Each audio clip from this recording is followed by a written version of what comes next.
Magandang araw po mga minamahal ko na mga viewers. Pag-usapan naman natin ngayon ang tungkol sa mga supporters ni Carla at Jomar. Wow, may magbibigay ng kondo sa Team Jomcar basta daw araw-araw ay laging ipakita ang Jomcar. Napakaswerte naman ng Team Jomcar dahil may nag-sponsor dito na para magkaroon ng kondo. Kaya kung bago ka pa lamang sa aking channel baka pwede paki-subscribe ng aking YouTube channel. Kaya wag po muna skip ang aking video para malaman ang nilalaman nito.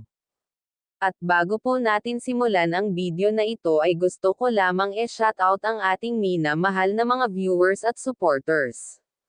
Kuya Rab, natuwa ito dahil sa mga solid supporters ng Jomcar may magbibigay ng kondo para sa Team Jomcar. Wow, napakalaking halaga ang ino-offer ngayon sa Team Jomcar. Carla, nagulat dito sa ibinigay ng supporters nila kaya nagpasalamat ito kay Kuya Rab dahil ngayon daw na naging member siya ng Team Kalingap ay parang ang gaan na lamang ng pamumuhay nila para sa kanya dahil nakaka-concentrate na daw siya sa kanyang pag-aaral.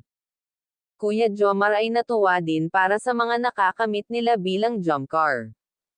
Will, alam naman natin na supportive itong si Papa Jom sa lahat ng pagsubok ni Carla sa buhay dahil kayang-kaya niya itong pagsabayin na pagiging K-Angels dahil ngayon na marami ang nagmamahal kay Carla dahil napakatalinong bata ito.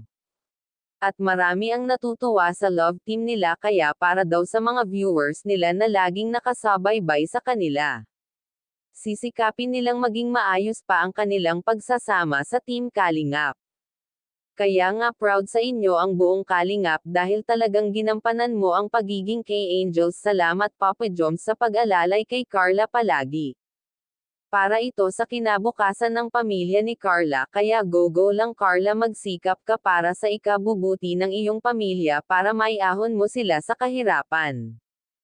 Ikaw lang ang pag-asa nila sa ngayon. Si Kuya Rab naman ay laging nakasuporta sa pag-aaral nyo para makapagtapos ng kolehiyo ang mga beneficiary ng Kalingap, at dahil dito ay mas lalong nagpupursigi si Carla na pakapagtapos ng pag-aaral para sa kanyang mahal na pamilya, at wag nga po pala natin kalilimutan suportahan ang ama ng ating Kalingap na si Val Santos Matubang. At hanggang dito na lamang ang ating mixing reaction. Again, maraming salamat sa panonood.